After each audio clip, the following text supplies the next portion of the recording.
Okay, so today I'm going to show you guys how to use seafoam, either or. Northern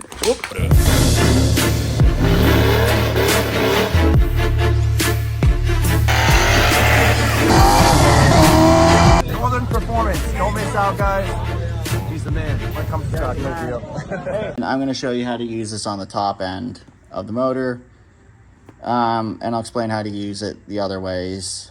Also, I'm going to just be solely using it on the top end. I know they have one that they say especially for the top end that gets all intake runners or blah, blah, blah.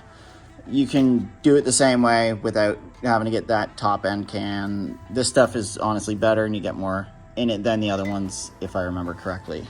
You would, because it's pressurized. So yeah, you get more of this in one of these cans than you do in the other ones, and you can even buy like jumbo cans of seafoam. First, you're going to want to find yourself a vacuum line. Now on Fox bodies, you will have this right here, and you'll actually have lines over here. Now the ones that come over here, those are actually coolant hoses. Don't use these. This one also, you'd think this is a perfect spot to go from and pull vacuum. This isn't vacuum. Surprisingly, it's not vacuum. You'd think it's vacuum, it's not. It has to be behind the throttle body to be vacuum, and this isn't vacuum at all. This would run into your top here and then go into here. This would actually pull from the crankcase. This is actually, so the pressure from the crankcase will actually go up into here. This, you don't even really need this on here, to be brutally honest. It won't change anything with the way the car idles. It's not vacuum. This basically, with crankcase pressure, it forces air from that nipple down there into here. So it's not vacuum. Don't use this. Now you have the ones back here for your fuel pressure regulator and your brake booster. I do not use these ones because it's probably going to go closer to the runners here and not get all the way down here. I tend to use right down here.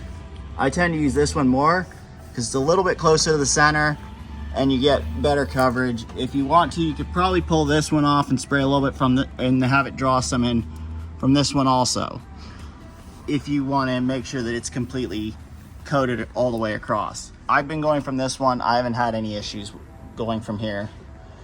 That's how I do it. If you do buy the spray can one, it probably is a little bit easier in that sense because you just undo your boot and you just put it in and spray it into your throttle body. But I prefer just doing it this way. You don't have to do this before an oil change. If you're going to put any though in the oil, you need to do this before. You need to change the oil after putting it in. So if you put part of this into the oil, you need to change your oil within, it says on here somewhere, 300 miles. We've changed before 100, 300 miles. So I do about 500 kilometers, which is roughly about that 100 to 300 miles, somewhere in there. Essentially half a tank of gas, or a tank of gas if you put it in the oil. After half a tank, change the oil. You also want your engine warm. If you're going to be drawing it through, like how I am, you're going to want your engine warm because it's going to eat it better. Okay, sorry about that. Some random person just showed up saying that they're looking for someone who's selling a vegetable steamer off Facebook Marketplace. I have no idea. That was weird, but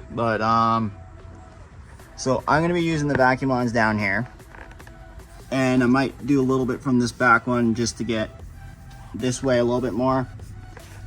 I wish there was a better way to go from here in, unless you do use their one that you can spray in from the throttle body in.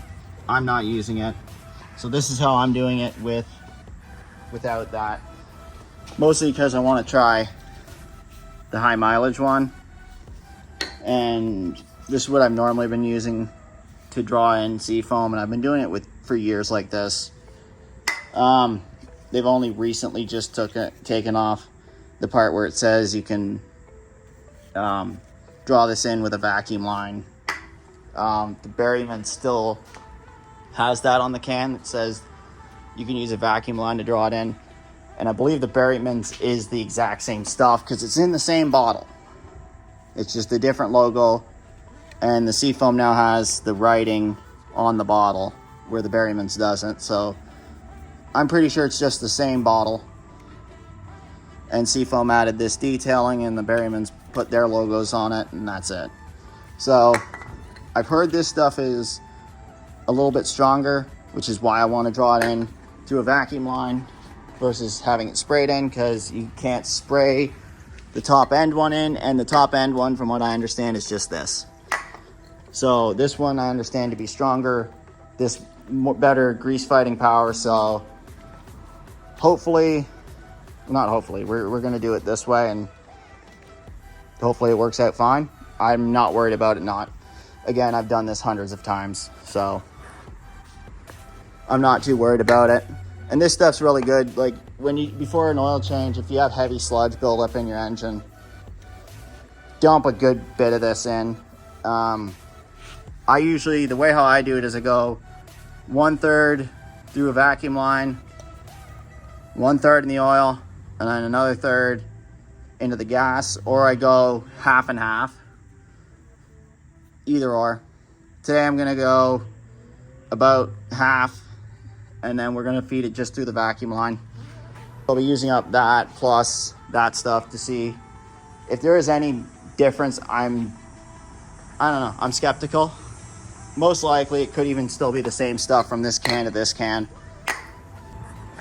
Okay, so on this car it's really easy because of where the charcoal canister vacuum line is, which is right here.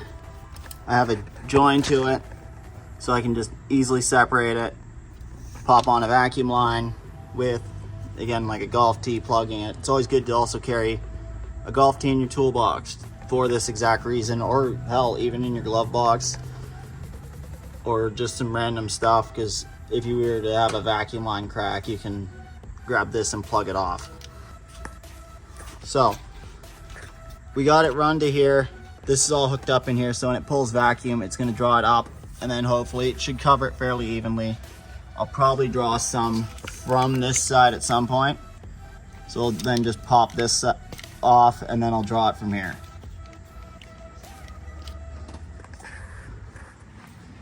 So what I do is I get myself a clean container.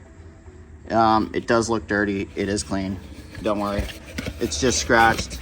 It is clean. There's nothing inside of it. I just wiped it out.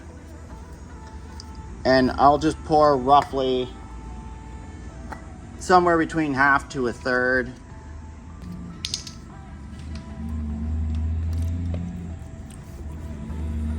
Again, there wasn't much in this one, so roughly kind of just show you what you're going to want to do.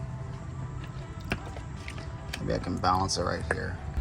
Okay, maybe it'll stay here without spilling. I'm going to give you a rough idea now what you're going to do in case I can't film this, which is probably going to be very difficult for me. So you're just going to want to come in with your vacuum line unhooked. Okay, so you're going to come in with your vacuum line, the engine's running, and you're going to hold throttle and also just kind of dab at it and then bring it in and draw it in through the motor. You're going to hear the motor's going to bog down. You're going to slowly increase RPM, and you don't want it to stall. Don't go too fast because you could hydrolock and break something. Take it nice and easy. Slowly draw it in. You want to be quick, but not too quick, because if you go too quick, you'll hydrolock and hurt your motor. So, while also, if you don't have anyone with you, while also holding the throttle, which is, I think you can kind of see why it's going to be difficult, because I'm going to be doing that with the throttle while feeding it. So if I can, I will try and do it without having to, after you do draw it in though.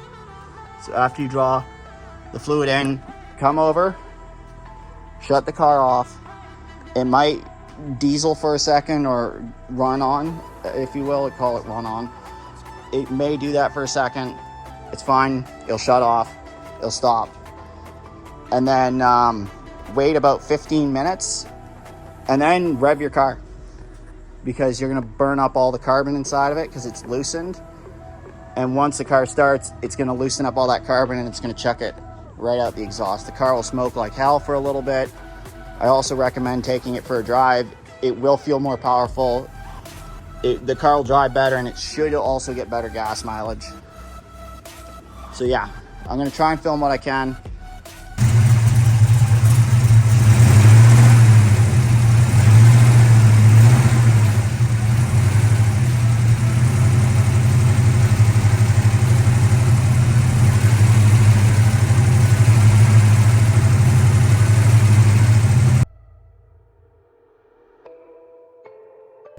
Okay, in the meantime, while you're still waiting for it, make sure you get all your vacuum lines that you've hooked up, put back on. Again, depending on the car, you're gonna wanna look for a vacuum line after the throttle body.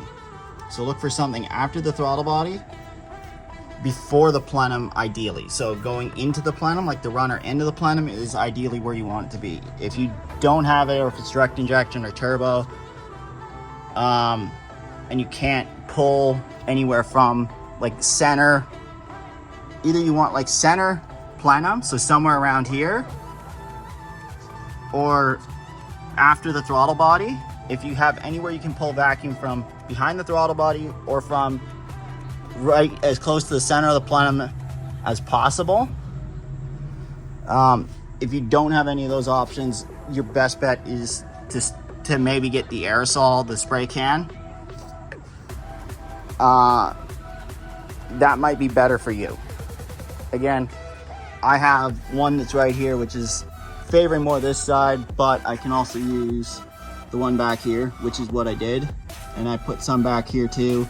So hopefully got this way a little bit, and then this one went from here this way and here this way. So it wasn't just on that runner. It should disperse when it pulls up. It'll pull the pulse, it'll pull it towards the pulse. So it should be drawn in fairly evenly regardless, but just in case it wasn't.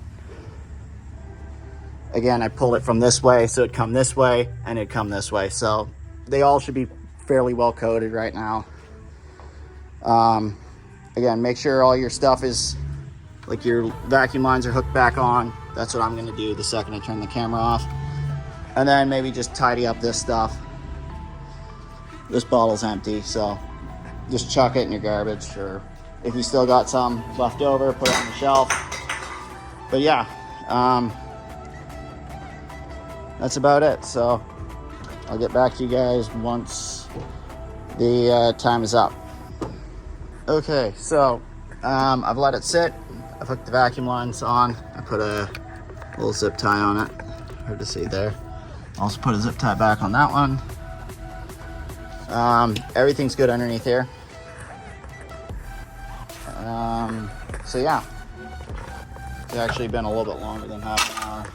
Some stuff came up, so now per what the instructions said, fire it up, give it some revs, and then take it for a drive. So I'll fire it up, I'll let it smoke for a couple minutes, and then I'll take it on a drive. I'm not gonna film the drive though, because it's just me. So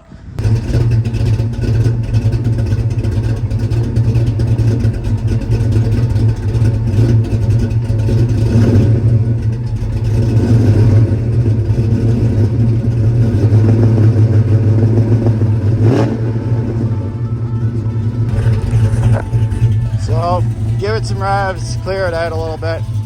I'm just trying to keep noise down, and I don't think it's too carboned up on my engine. But yeah, now I'm just gonna take it for a drive.